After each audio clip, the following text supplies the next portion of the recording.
नालो हर्षा है। मां 8 सालनि जो आहियां। अॼु मां तव्हांखे हिकु आखाणी चवण वारो आहियां। आखाणी जो नालो आहे लालच जो नतीजो। हिकु शहर में हिकु माता जो मंदिर हो। उन मंदिर में जाम माण्हू ईंदा वेंदा हुआ। उन मंदिर में हिकु फ़कीर वेंदो हो। उन फ़कीर जा कपड़ा फाटल ऐं मेरा हूंदा हुआ। जो माण्हू मंदिर में ईंदा हुआ उन्हनि वटि छुटा कपड़ा पियल हूंदा हुआ। ज़ालुनि खे ज़ेवर पियल हूंदा हुआ।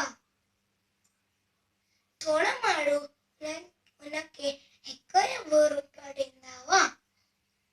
फ़कीर मन में प्रार्थना कंदो कि माता तव्हां हिननि खे केतिरो धन ॾिनो आहे, मूंखे बि थोरो धन ॾियो। हिकु ॾींहुं माता हुनजी वेनती ॿुधी ऐं दर्शन ॾिनो। मां तोखे दर्शन ॾियण आई आहियां, छा में वठण दे। फ़कीर वटि हिकु पुराणी झोली हुई। हुन माता जे सामने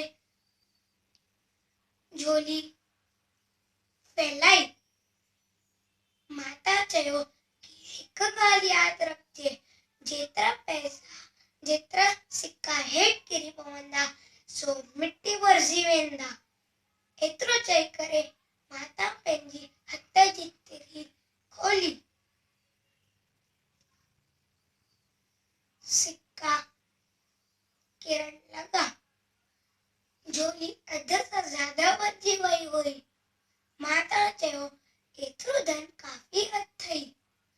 फ़कीर जो मन लालच में भरियो ऐं चयो थोड़ो अन्ना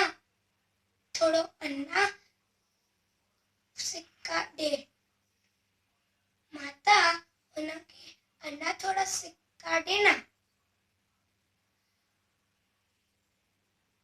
झोली पूरी भरजी वई। अचानक हिकु आवाज आई, पुरानी झोली फटी वई। सब सिक्का हेठि किरी पिया ऐं मिटी भरिजी पिया। हिन मां असांखे सीख मिलंदी आहे कि लालच